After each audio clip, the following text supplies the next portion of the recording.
জেলা ব্লকে রদবদলের প্রস্তুতি তৃণমূলে। দলীয় সূত্রে খবর, তমলুক ও কাঁথি সাংগঠনিক জেলার সাংগঠনিক পদাধিকারীদের রদবদলের পাশাপাশি ব্লক ও পুরসভা এলাকায় দলের পদাধিকারীদেরকেও রদবদল হবে। বিধানসভা ভোট লক্ষ্য রেখে পূর্ব মেদিনীপুরের সাংগঠনিক শক্তি বৃদ্ধি করতে ব্লক ও জেলা স্তরে পদাধিকারী রদবদলের জন্য তৃণমূলের রাজ্য নেতৃত্ব পদক্ষেপ শুরু করেছেন। তো সেটা তো সময় বলবে। আমাদের রাজ্যের যিনি সুপ্রিমো সর্বভারতীয় নেত্রী মমতা ব্যানার্জি, আমাদের প্রধান সৈনিক সাংসদ অভিষেক ব্যানার্জি, যারা মূলত দলের নেতৃত্ব দেয়, আমরা তাদের আদর্শ মেনে কর্মী হিসাবে কাজকর্ম করি। যে দায়িত্ব যখন দেয় সেই দায়িত্ব পালন করি।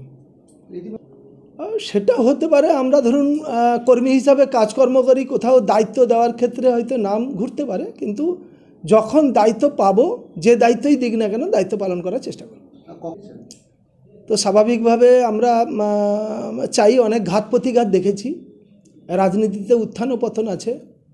সিপিএমের যখন অত্যাচার সন্ত্রাস লাগাম ছাড়া ছিল, তখনও অনেক জীবন বাজি রেখে লড়াই সংগ্রাম আমরা করেছি, ঘর ছাড়া থেকেছি। তো পরবর্তীকালে বাংলার মুখ্যমন্ত্রী মমতা ব্যানার্জি 2011 সালে দায়িত্ব পাওয়ার পরে আমাদের যে মূল উদ্দেশ্য ছিল রাজনীতি করা বা সমাজসেবা করা, সেটা আমরা মনে করি অনেকটা জনগণের আশীর্বাদ পেয়ে জনপ্রতিনিধি হওয়ার সুবাদে আমরা বাংলার মুখ্যমন্ত্রী মমতা ব্যানার্জির যে ভাবনা, সেটাকে অনেকটা জনপ্রতিনিধি হিসাবে মানুষের কাছে সততার সঙ্গে নিষ্ঠার সঙ্গে পৌঁছে দেওয়ার চেষ্টা করেছি। মানুষ, জনগণই আমরা কোন পর্যায়ে কিভাবে কাজ করি সেটা জনগণই বলবে। তো সেক্ষেত্রে আমরা নিশ্চিতভাবে চাইব, দল যে সিদ্ধান্ত নিচ্ছেন বর্তমান, যে স্বচ্ছতার সঙ্গে নিষ্ঠার সঙ্গে, অর্থাৎ ভালো কর্মী বেছে নেওয়ার যে প্রবণতা বর্তমান দলের, সেটা নিশ্চিত, এটা একটা ভালো উদ্যোগ এবং সেটা আমরা নিশ্চিতভাবে চাইব আগামী দিনে দলকে সেই জায়গায় এগিয়ে নিয়ে যাওয়া, যেখানে যার যোগ্যতা আছে, যে ভালো কর্মী, যে ভালো দায়িত্ব নিতে পারে, তাকেই দায়িত্ব দেওয়া উচিত। তো আমরা নিশ্চিতভাবে যখন যে দায়িত্ব দিবে সেই দায়িত্ব পালন করব।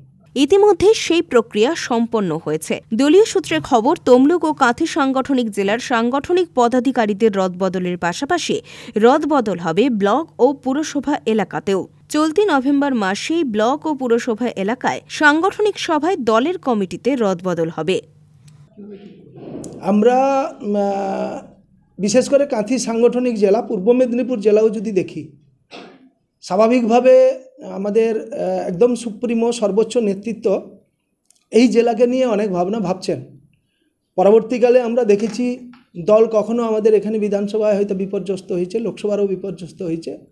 পরবর্তীকালে দলের সুপ্রিমোরাও যেভাবে চাইছেন এই জেলাকে সঠিক লক্ষ্যে বেছে নেওয়া, সঠিক দায়িত্ব দিয়ে আগামী দিনে দলকে রিকভারি করা, সেটা নিশ্চিত আমরা সকল পর্যায়ে, জেলা পর্যায়ে, ব্লক পর্যায়ে, প্রত্যেকটি অঞ্চলের সঠিক নেতৃত্বকে বেছে নিয়ে কিছু রিসাফল তো হবেই।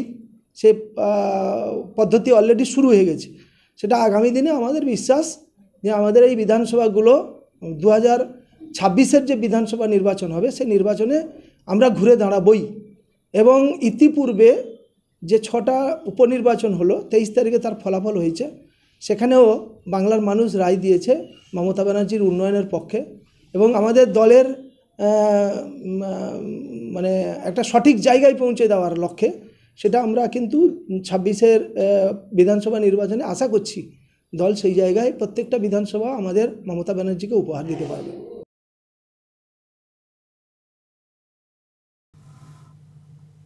পুলক বেরার রিপোর্ট, খবর BCBS।